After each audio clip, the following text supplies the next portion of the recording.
Okay, everyone, welcome back to the Los Angeles Coliseum. This is the final of 31 rounds of the inaugural SuperMotocross World Championship. We're your SMX insiders, Jason Wigan and Jason Thomas. Now, as we said, we have a racetrack behind us, and we have a whole new format, what we call playoffs, in the sport of Supercross and motocross. And Jason Thomas, it could not have worked out better.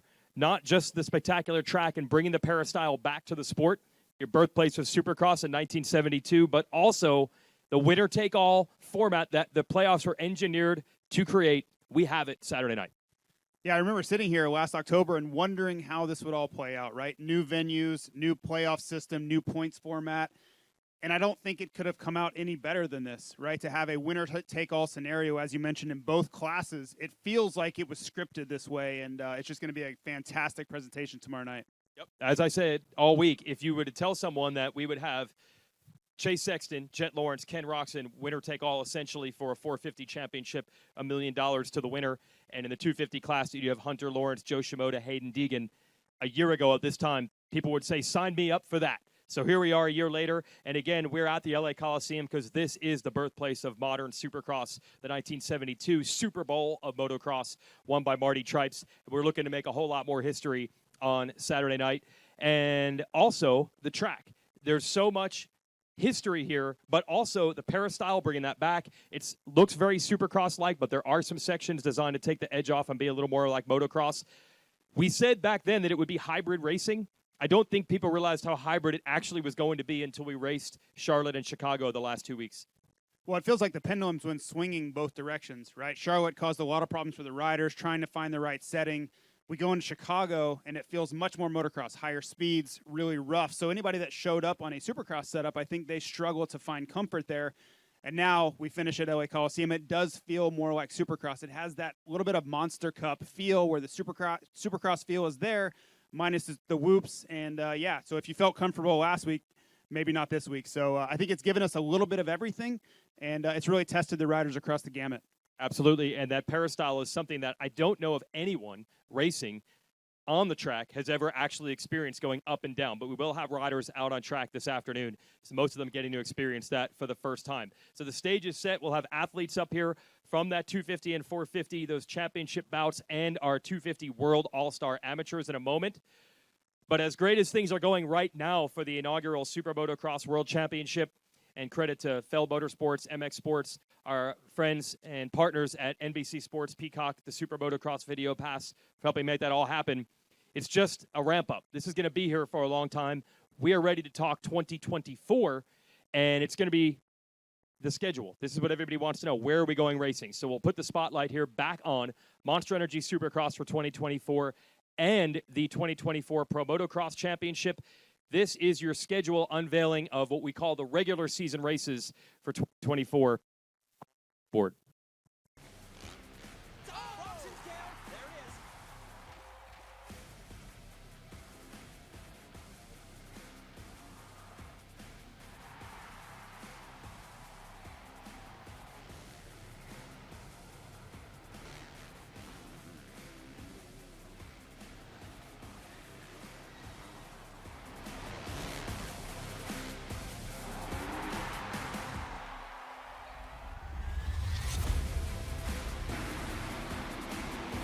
There's a KTM out front. Biel, no, he's too far outside.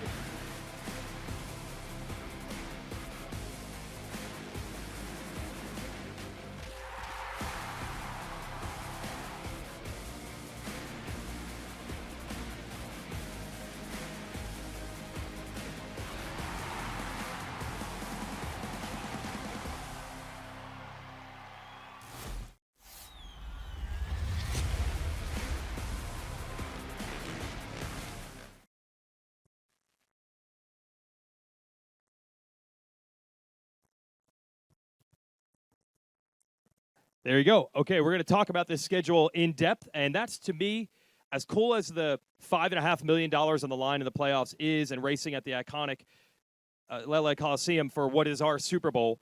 I think the best thing about this SMX is that it managed to bring something completely different and new to the sport, but preserve the existing championships, somehow honor the heritage, the 50 years of the two series, while also adding something new. So we all know, as great as it is to be here, Anaheim won.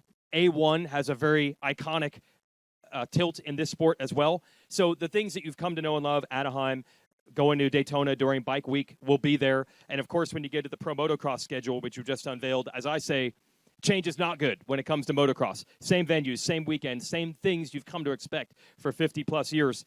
But there are some new venues to talk about on the Monster Energy Supercross schedule.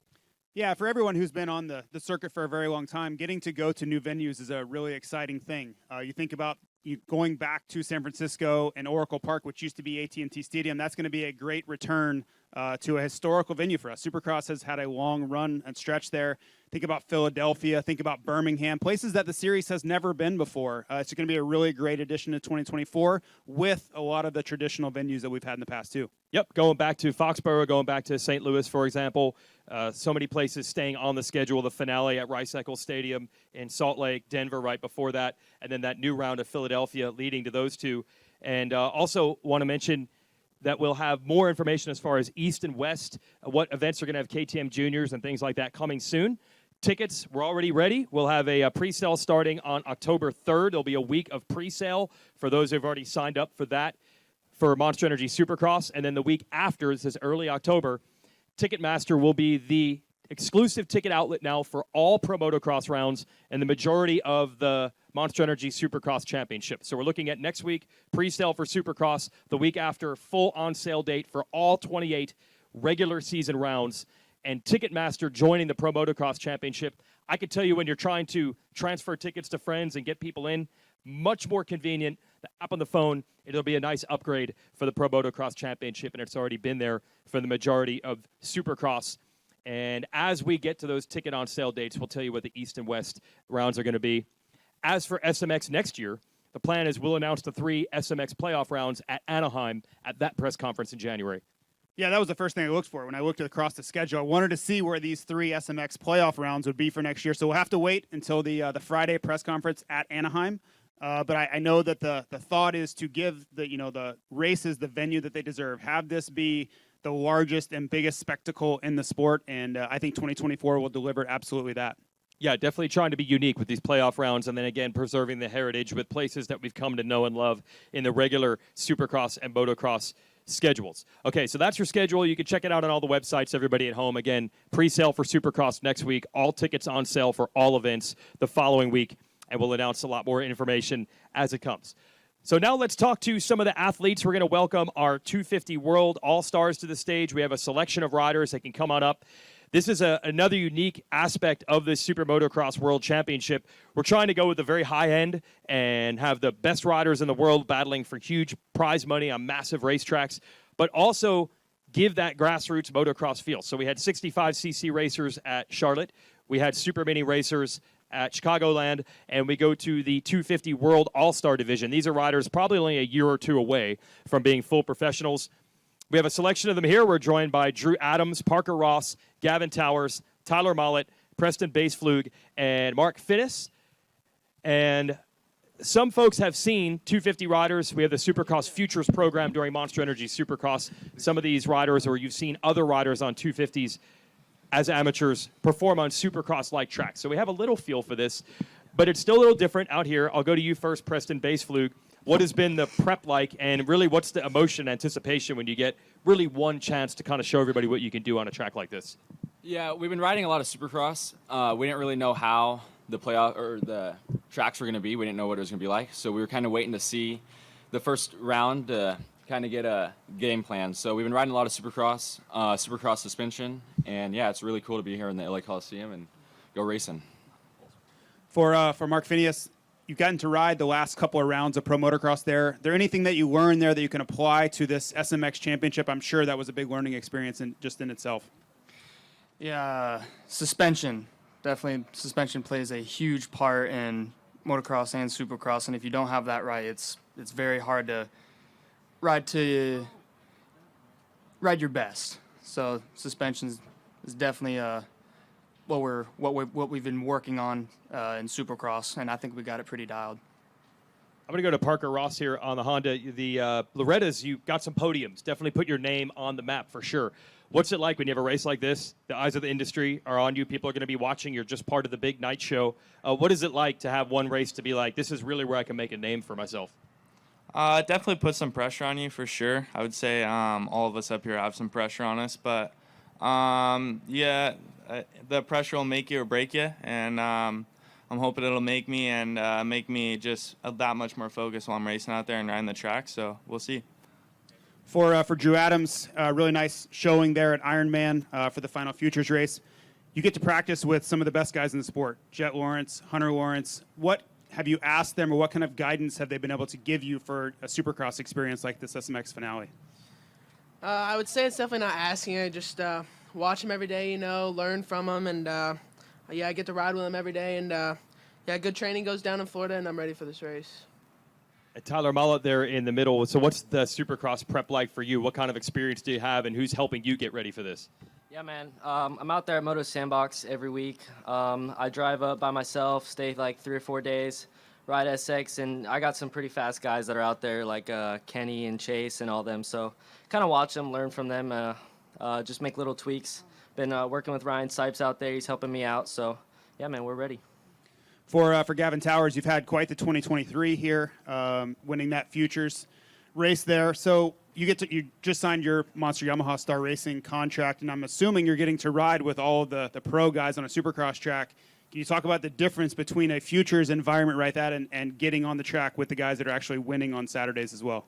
It's pretty gnarly. Like, those guys are fast. I mean, when you're having a rough day, because even on your best days, you're just right there. But so when you're having a rough day, you're off the pace. But no, it's been good. I've been learning a lot from those guys. Even we walk in the locker room and they'll, give me some pointers. But obviously the biggest thing here, we have no whoops, so it's a lot easier to stay a little bit closer for those guys. But I've just been putting in a lot of work with those guys, and it's been really fun, really cool to watch, and I'm excited for this weekend.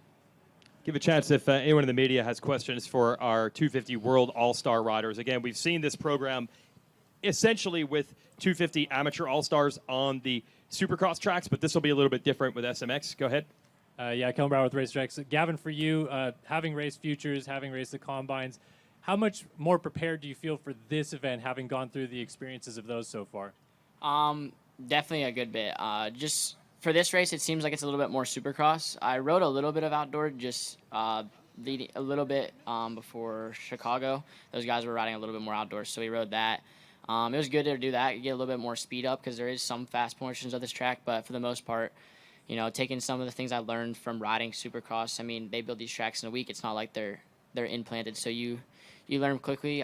Transitions are a little different, but for the most part, those races helped me a lot, just from different bike setup, learning a little bit how Supercross kind of reacts and stuff like that. So riding with those guys, you see a lot more, and now with being part of the team, it makes it a lot easier going. You're on the best equipment, you're on the best stuff you can have, and makes it a lot more calming going into the racing. Jamie Guido, Vital MX, Mark Venice. We know, as Jason mentioned, that you did some of the future races. This is a little bit different type of track, and it's the last race of the year before going into 24, when we'll see a lot more of you, I think. Is there added pressure for this particular event than the futures races you've done so far this season?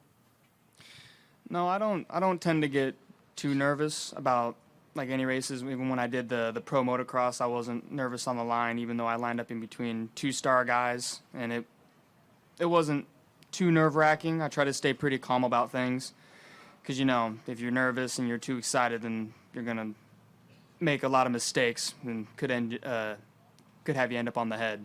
So appreciate it. Dan Hubbard, Race Day Live. Parker Ross, I have a question for you. I know you're from NorCal, living down here in SoCal near Temecula. Two-parter. Number one, what are some local tracks you've been training on to get ready for this? And number two, when you look at this track, is there anything that stands out to you that maybe is most concerning or most challenging for you about this track you're about to ride in an hour or so?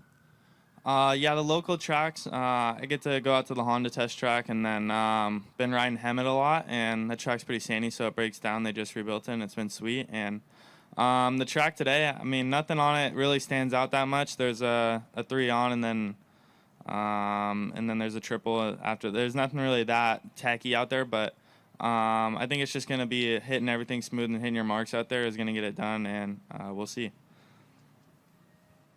This is sort of a general question. You guys are all kids, in my opinion, so 'cause I'm getting old here. But do you guys, anybody here aware of the history of this venue, the LA Coliseum? Basically, you might have something. You might have something. I know Deegan ghost rode his bike when he won, and it was where they had the first Supercross. That's all I know. And he was number 28, so. All right, it's not bad. That's all I know. What else we got? I just remember playing on a video game back in the day on my PSP. That's about all I remember. And then watching some older clips. You know, they're starting to resurface again just from, we're back racing here. So it's pretty cool to see all the social media platforms. Because, I mean, that's a little bit before our time. Yeah, a little bit. But soak it in, man. It's going to be a fun night. Yeah, we haven't had a Supercross race here since 1998. So it's been a long time since we've had a Supercross type event here with SMX. All right, round of applause for our 250 World All-Stars. You guys can head back. Thank you very much. And they will be racing on Saturday night, mixed right in with the program like we did with the 65 and Super Mini World All-Stars in the last two races. And the idea there, again, that's part of the motocross feel, that grassroots. When you go to the Pro Motocross Championship where you have full-on amateur racing on Friday and Sunday on the same racetrack, we try to bring that feel to it. But, of course, we know where the focus is. We're going to bring up the top three riders in both our 250 and 450 classes up and talk about what has really transpired as a winner-take-all situation. Small caveat, if Ken Roczen wins the race, he would need Jet Lawrence to finish second and Chase Sexton to finish third, or worse, to win the championship. In the 250 class, the points are so close if any of these three win. But with the triple points format, JT, there are still other riders that are mathematically in this. We've seen crazy things happen. A guy like Aaron Plessinger or Dylan Ferrandis, they are not mathematically out of this. Yeah, our man Quentin Fowler has really laid it out for us, all the scenarios that have to go sideways for these guys to win. And chaos could reign tomorrow night, and we could be doing math along as we go. So it's going to be a very interesting thing. I think the triple points is really the kicker here. I wasn't sure because we've never had anything like this, how that would play out, but it's really given us this scenario. This winner-take-all would not be here if it wasn't for the triple points. I think we've all learned that math as we go can get a little bit treacherous, for us included. Let's welcome our 6 athletes who will be battling for these championships. Come on up to the stage, everybody. It'll be 250 and 450 riders together, and we'll open it up to the media in just a moment. But like we said, what's on the line? Between these 6 athletes, 3 in the 250 class and 3 in the 450 class, whoever finishes in front of whom is going to exponentially increase their odds of winning this title. Our 3 250 riders battling for it, we're joined by Hayden Deegan, Joe Shimoda, and Hunter Lawrence. And in the 450 division, we're joined by Chase Sexton, Jet Lawrence, and Ken Roczen. We'll get there. Well, we have our 250 guys. Good job, Jet. We'll have our 250 guys here first. I'm going to go to Hayden Deegan with the first question, the most inevitable question of all time. The universe has lined up Hayden to be back at the LA Coliseum. You heard our all-star riders. The only thing they even remember is that your dad ghost rode when he won a race here. So there's a lot to think about with $500 grand on the line for the title, but are you thinking about some other things as well?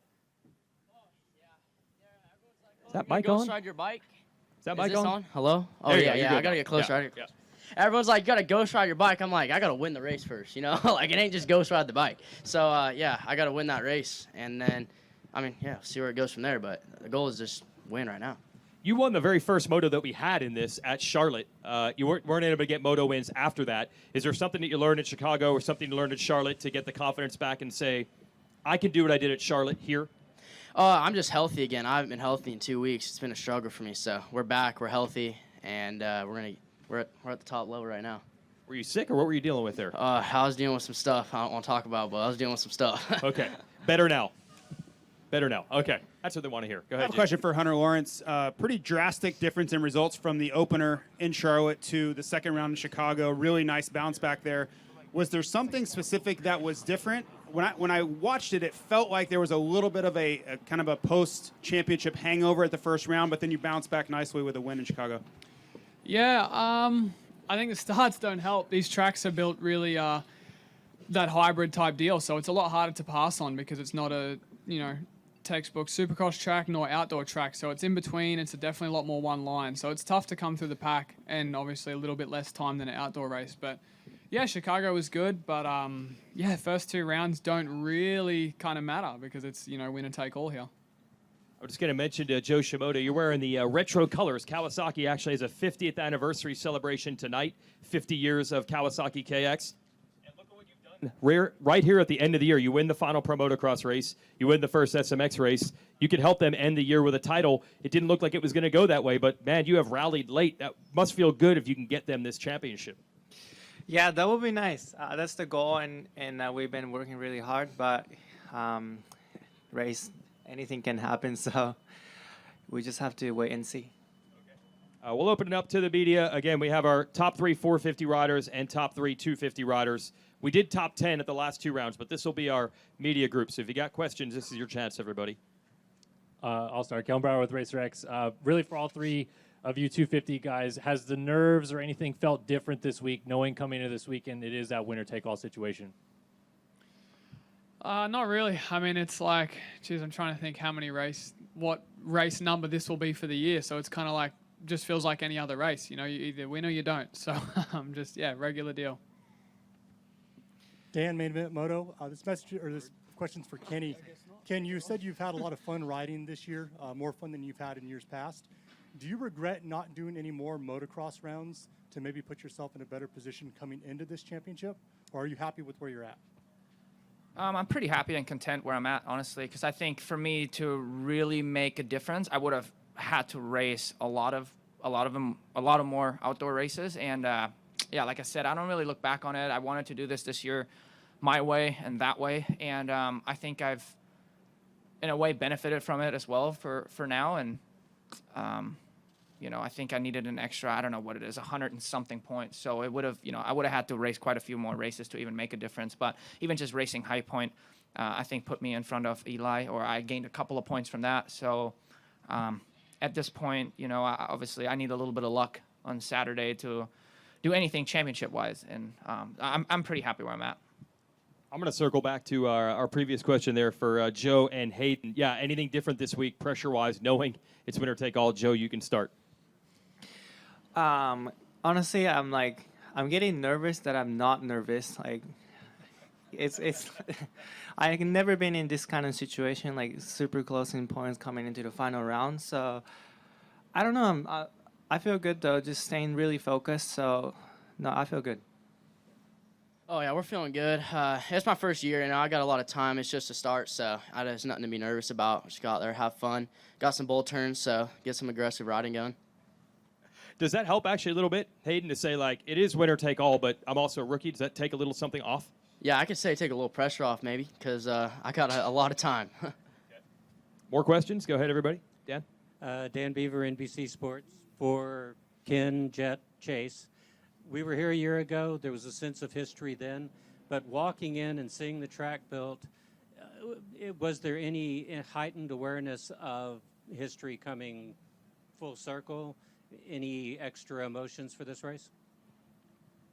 I personally haven't really seen anything yet of the track, but it was cool coming here to the press conference because obviously you see the historic part of the track coming up here and out of the Coliseum. So that obviously caught my attention. So I haven't really seen anything of the track yet, but I think I'm going to take it all in later on. We have a couple of free practices. There's no having to go out and hammer down. So I think just take it all in then and really enjoy it. You can go ahead, Jet. Yep.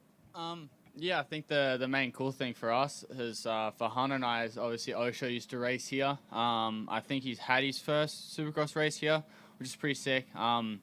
Obviously, I'm still fairly young, so I don't know all of the history about this place, but I think it's just cool that we get to race in the same stadium that Osho got to race in, and I feel like it's definitely an honor.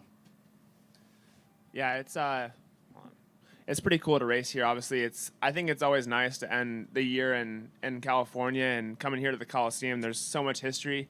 These coming out of the stadium and going back in looks a lot bigger on TV or on old videos than it does in person. It's definitely a little narrow. So looking forward to that tomorrow, and overall, just like Kenny said, taking it all in and enjoying what we have in front of us.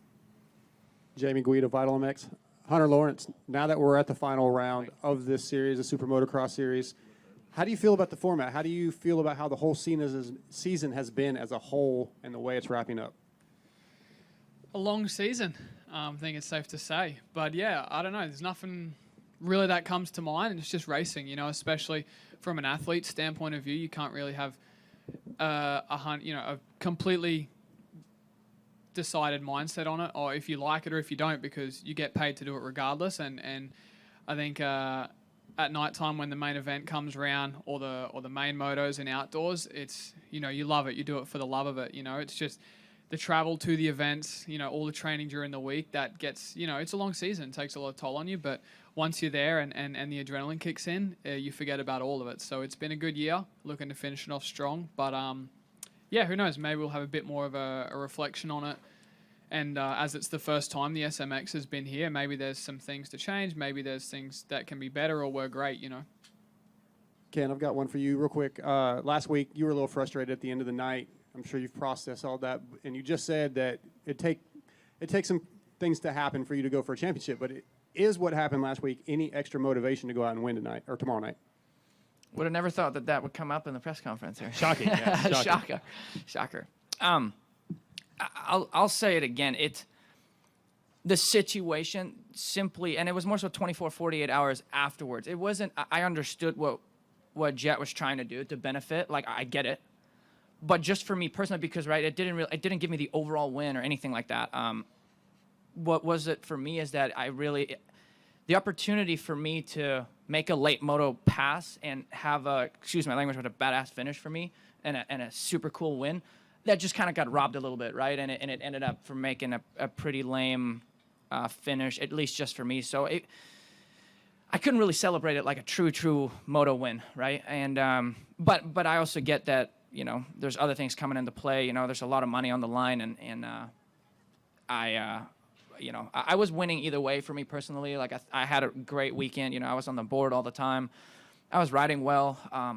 Whether I got that gifted win or not, it didn't really change how happy I was about my riding and everything. So nonetheless, I really have nothing to lose here on Saturday, right? So I'm gonna do exactly the same thing that I've done here in the last couple rounds, which is go out and ride my heart out and go as hard as I can.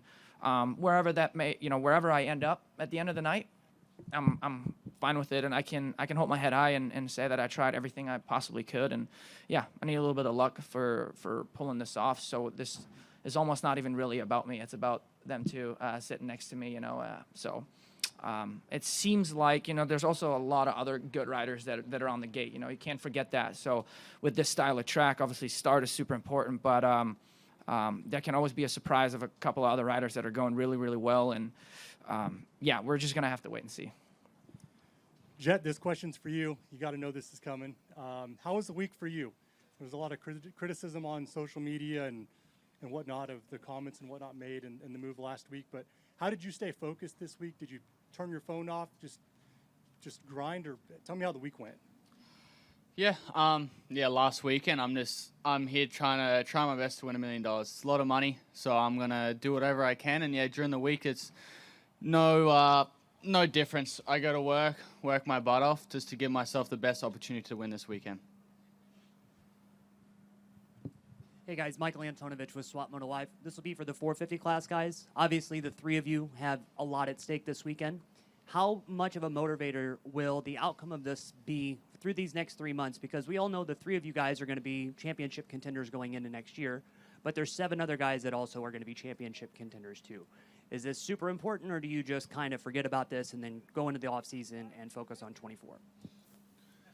I mean, every race, I feel like you can always build off momentum, and not just this one in particular, but this is the last race of the season, so everyone wants to end on a high and have some good feelings going into the off season, obviously. So, yeah, like I said, the game plan stays the same for me. Just go out there and do my best and put my best foot forward on the track, and hopefully that results in a good result, obviously. But for me, yeah, the plan stays the same, but ending the season on a high note would be awesome. And whatever is at stake, I just want to go out there and ride my best and, have fun. Yeah, for me, winning it or losing it doesn't really change the motivation or anything for me. I just want to win it, so I can go buy a new car, and that'll be enough motivation for me to keep on trying to win. Every race is important, and I'm in a little bit of a different situation than these guys. They have raced all summer, and I haven't.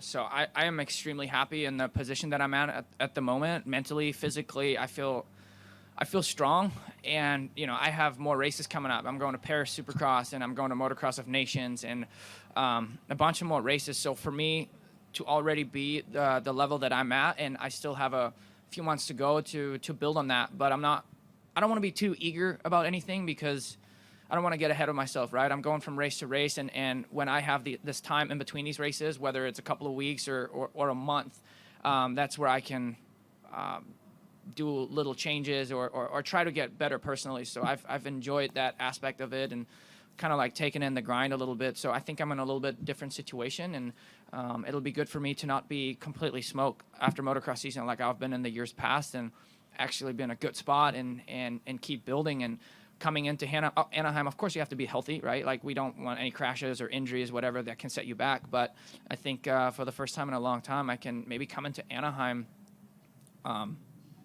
more ready than I've been in the past. So. Hey, Chase, for you, you've done the Supercross season, the Pro Motocross. You've been at it a bit, but the last two places we went have been new markets. Last week was a home race for you, and Charlotte was new for everybody. Just on the series as a whole, how nice is it to go to someplace new and see how into it people are rather than just be in the routine of the same 17 stadiums, the same 11 outdoor tracks? Yeah, it's super cool. I think going to Charlotte was fun, starting off this series.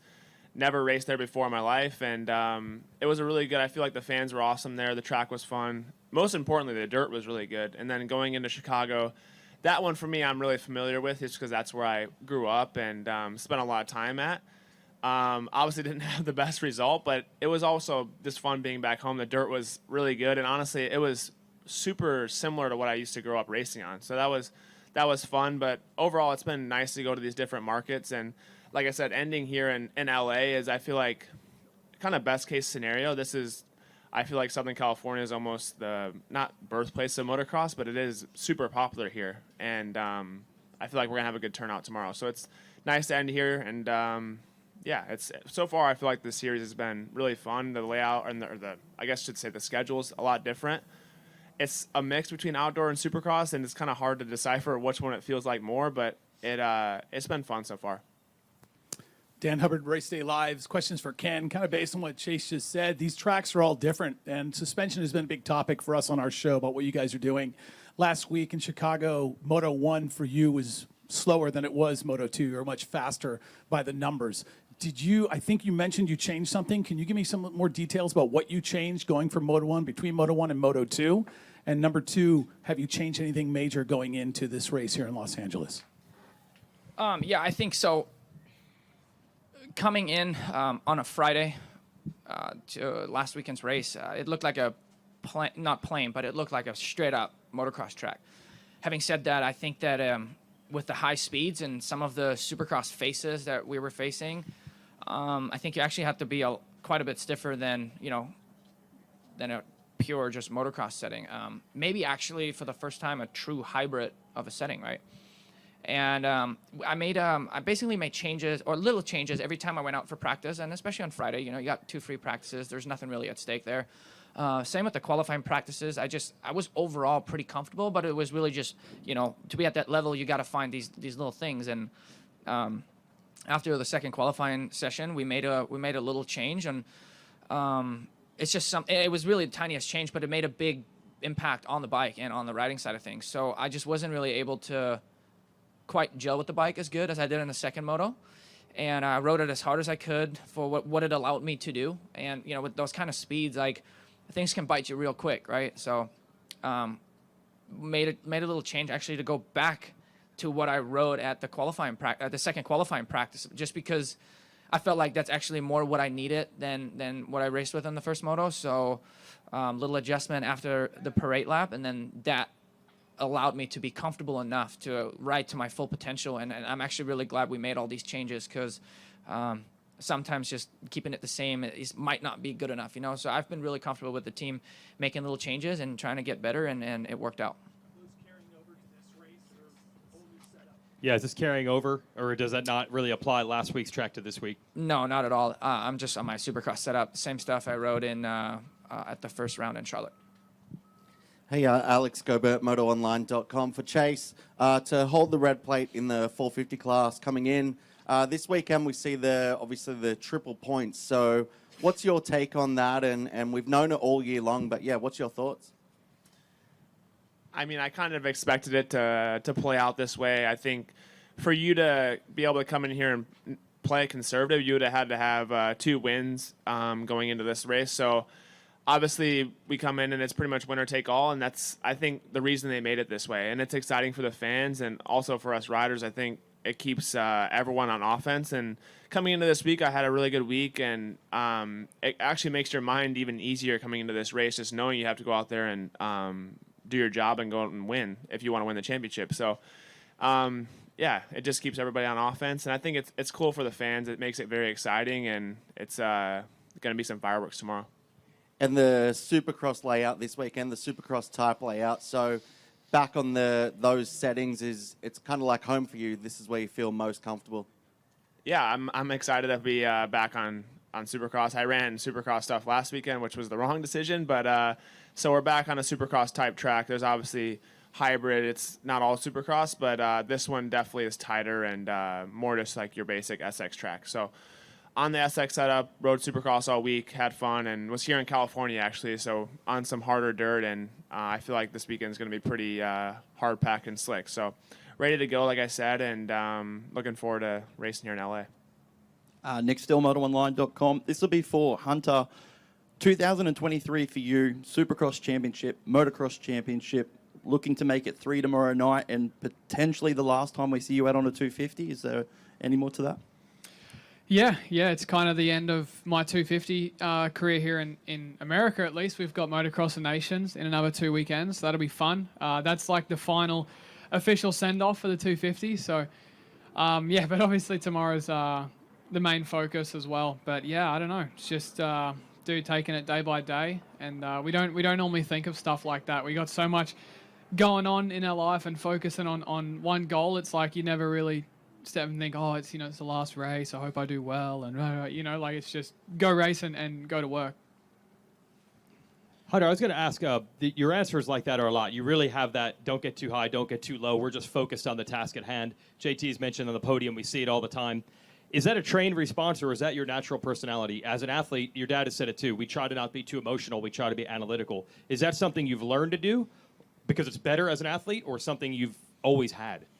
It's definitely not something I've always had. For a lot of my life, I wore my heart on my sleeve, and I think it's a good thing you need to learn, and all great athletes are in control of their emotions. I think you can't be a super emotional person, far left, far right, ups and downs. This sport's peaks and valleys, so you get numb to the highs a little bit. But you also get numb to the lows, which I think is a really good thing. But hopefully Sunday we're not numb to the highs and we can celebrate a great year. So it should be good. But does having that attitude help? I mean, we're going to tease there's 500 grand, winners take all, and all that. Does it help coming into a race like this? Yeah, maybe. It's all just how you look at it, I mean, I've had a great year, so the mindset for this series is a little different. I'm not going to lie and say it's, in my mind, just as important as the regular season because it's so new. So it's kind of like playing with house money at this point in time, So, it could be good. Who knows? Question for Jet. Charlotte, it looked like you were struggling, especially in the first moto with bike settings. Assuming you were on a Supercross setup there, is that something you'll go back to, more of the Charlotte setup as we roll into LA Coliseum? Setting was at Charlotte. We definitely missed that a lot, but thankfully we got it sorted by the second one. And I don't know, we'll see how the track is. Definitely looks a lot more Supercrossy with some more rhythms and that stuff. But the biggest thing is I lacked on turns at Charlotte because I had no feeling the stuff was so stiff. So I mean, we're just gonna have to wait and see once we get out there. And then the team behind me is great. We're going to do whatever we can to get the bike set up for how I want it and for it to handle good. And then by the time it gets to racing, hopefully we have it sorted out. Then we just go like the win then. For Chase Sexton, basically a year ago, you came into a winner-take-all scenario against Eli Tomac for Pro Motocross. What sort of things did you learn from that experience that you feel like are going to have you better prepared this weekend?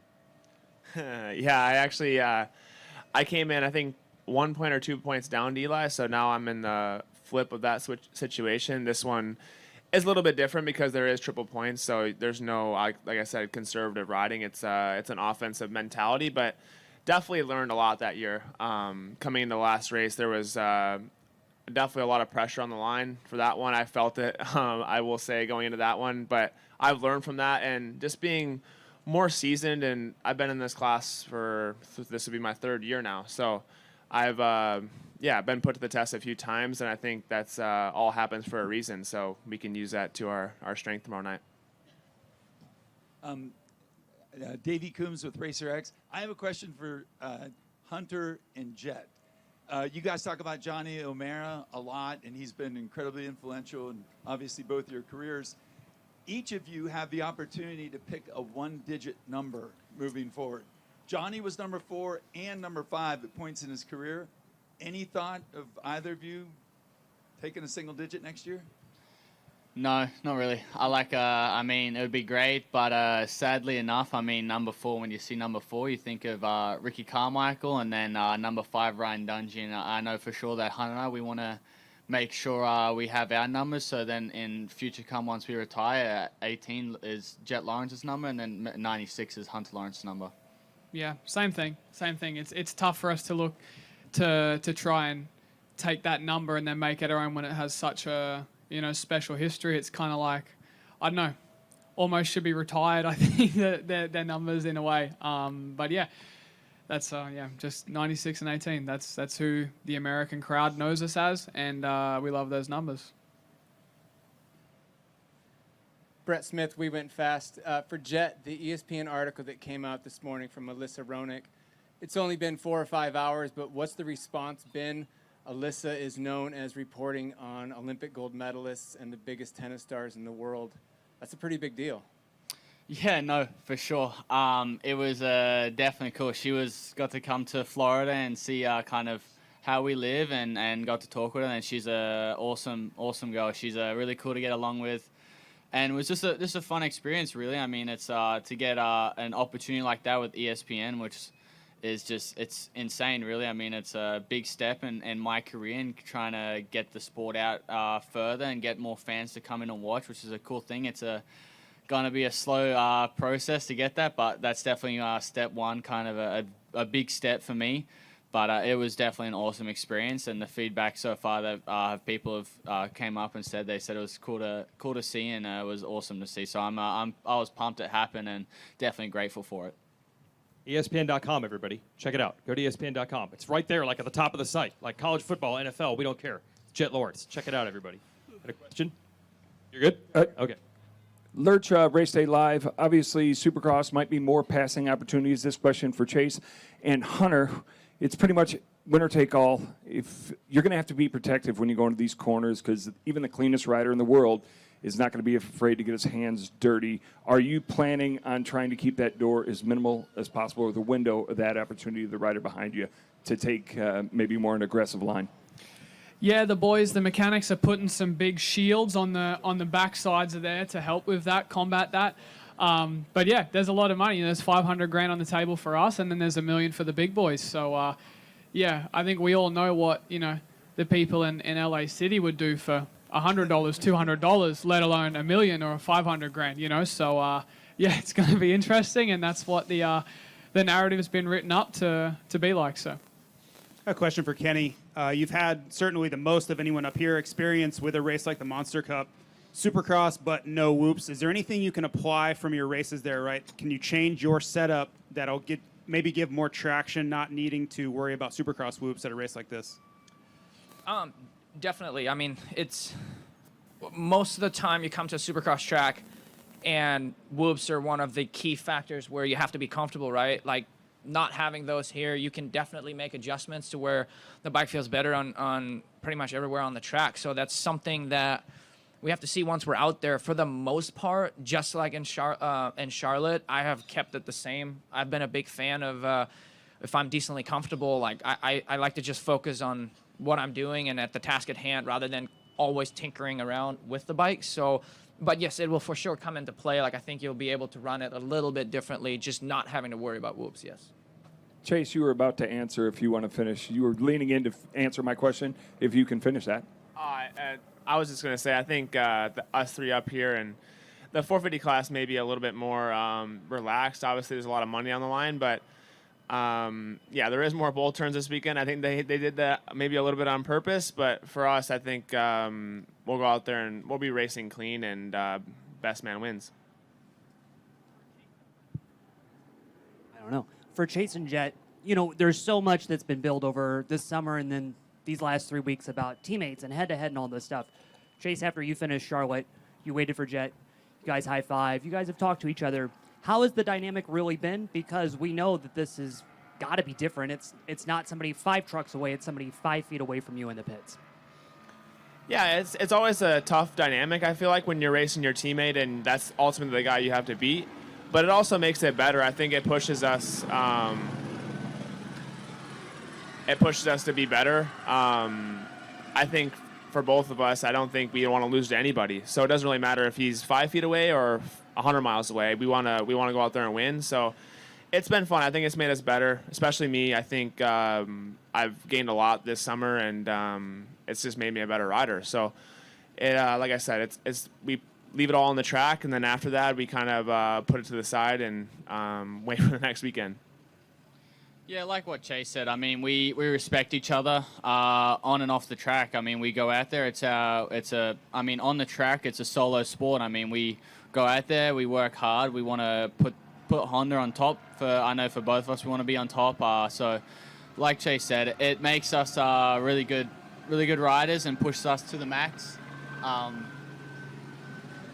So it just makes it exciting for, I feel like, for the fans for racing. 2 teammates going together, I feel like always adds a little bit more drama, but we're grown up enough to know that we can get close to each other racing, but we're never really aim to take another ride down, especially because we're going to see each other right after, so we don't want to get that heat moment. But yeah, you know, it's we just respect each other, and we put that above the racing side of things. So we know we go out there, we race our hardest, but it's going to be clean and good to watch. I'm going to go ahead and piggyback off a question that was asked a little while ago. Chase, you also won a championship. You could take a single-digit number if you wanted. Any thoughts? Yeah, I definitely thought about it, but I guess we'll see in the coming months. I like the 23. Jordan. I just want to know where everybody did their prep, because Kenny and Chase, you came into this series racing or riding together during the week. Obviously, Jet and Hunter, you're riding together. So just one by one, was it Florida? Was it California? Was it Supercross? We'll start with Kenny and just tell everybody where you rode to get ready for this. Kenny, go ahead. I really don't have anything in California anymore, so I'm Florida full time. I was in Florida this week, and obviously also with the family and a newborn, right? Like we try to be in the same spot just to make it easier. And yeah, I kept the track pretty dry this week too, just because I'm with Chase. Like I think it's going to be a pretty hard pack here. So, but I was in Florida. Yeah, we're based in Florida also. So Hunter and I obviously train there, and we thought of coming out here for this round, but I think the only reason we would have came out here is just for meetings and for sponsor stuff like that. So we just thought the best opportunity for us to succeed here is to stay in Florida and not change the program. It's been working good so far, so why change it? Yeah, like these two, I'm based in Florida, but this week I just kind of wanted to take the travel day on Thursday out of the equation and came out here from Chicago. So got to ride some hard packed stuff and yeah, just rode at the test tracks this week. When was the last time the Honda track, had the Honda test track been used in months, or how did that work out? Yeah, the MCR guys have been riding, and also the SLR amateur kids that are getting ready for this race. So got to ride with those guys this week, and yeah, the track was definitely dry. It's had a long year, and after the summer, it gets pretty baked out. Also had a rattlesnake on the track this week, so that was interesting. Yeah, just in Florida with the boys training. We keep it the same, just same stuff throughout the week. We're progressing good, so we're gonna keep it that way. And we're just in Florida. Yeah, same for me. I'm based over here, so just riding in Corona test track and got ready for this round. Yeah, just Florida. What Jet said. No rattlesnakes. No, we had a pretty big one a few weeks ago. We had 2 in 1 week. That was pretty big. East and west, doesn't matter. You might see them anywhere. Yeah. Okay, more questions? Go ahead. Hayden, Your dad has been part of some pretty big moments in this Coliseum, 2003, 1997 specifically. Two-part question. What advice did he give you for winning here in the Coliseum? 2, did he tell you that he didn't qualify the week before in the Coliseum before he ghost rode the bike? Oh, no, he hasn't told me that, but now I know.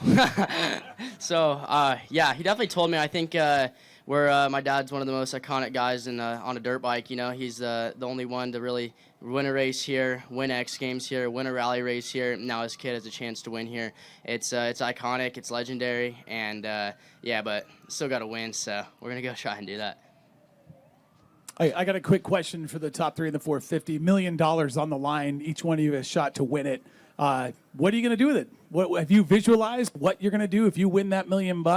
I know, Jet, you mentioned a new car. We'll start with you. What kind of car? And then we'll go to Chase and Kenny. I want to hear what you guys have planned for that $1 million if you win. I don't know. I have to wait and see. Definitely either we could go with definitely something fast. We like fast. So for Mum, we're not going to go over the speed limit just so to save my butt with that. But no, definitely something fast, sporty. Who knows? Maybe a sporty SUV to fit the mates in the back to maybe scare them a little bit. For me, I haven't really thought about it. Not going to count the chickens before they hatch. Just go out there and try and execute tomorrow. I'm in the business of making money, so I'm going to invest, talk to my crew, and luckily I'm in a position where I don't just have to race for money. But, yeah, in this part of my career, I feel like I'm still in my prime, and, yeah, trying to make more money. Hey, for Ken, we just heard the Team Honda HRC guys speak before about what it would be like for them doing battle.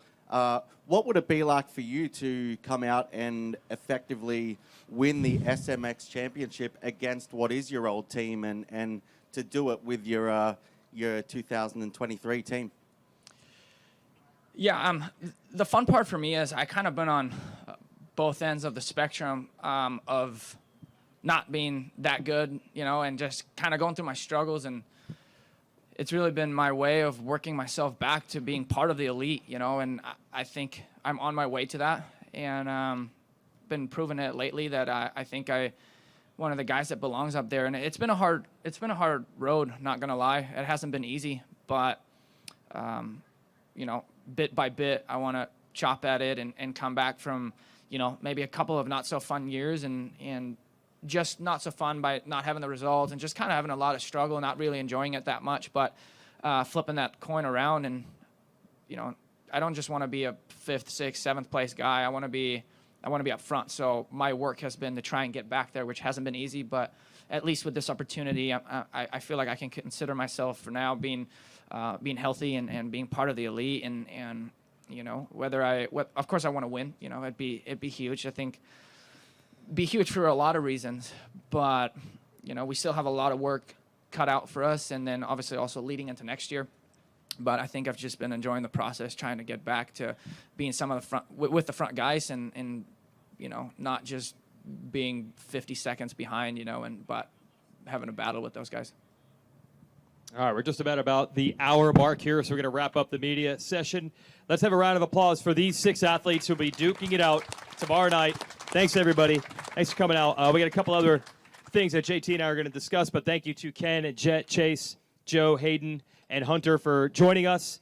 And they'll be out on the track in just a little bit, and we'll get to see the iconic Peristyle in action again for the first time since 1998 in a Supercross setting.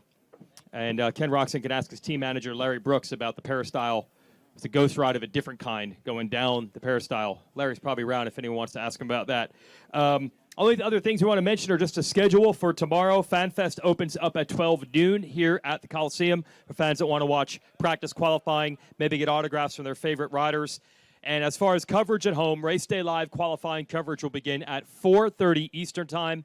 That'll be on Peacock or the SuperMotocross Video Pass. Our pre-show, same thing, Peacock and the SuperMotocross Video Pass for the night show. That is at 9:30 Eastern, 6:30 here in California, 9:30 East. And gate drop is at 10 p.m. The race are live on USA Network, and again, live on Peacock and the SuperMotocross Video Pass, plus an encore presentation on NBC at 4 o'clock Eastern on Sunday, right there in the mix with NFL football, doing everything we can to put a spotlight on something we've never seen before. Nice little lead-in to Sunday Night Football there. So It's going to be a huge stage. I think this is exactly what the sport deserves. It's been a long time coming, and we're gonna have a great finale tomorrow night. All right, that's it for our press conference. We hit it on the nose in an hour. Enjoy the riding. Enjoy the weekend, everybody. This will be the culmination of a $10 million season-long from Anaheim to here prize championship purse up for grabs for these riders. Thanks for coming.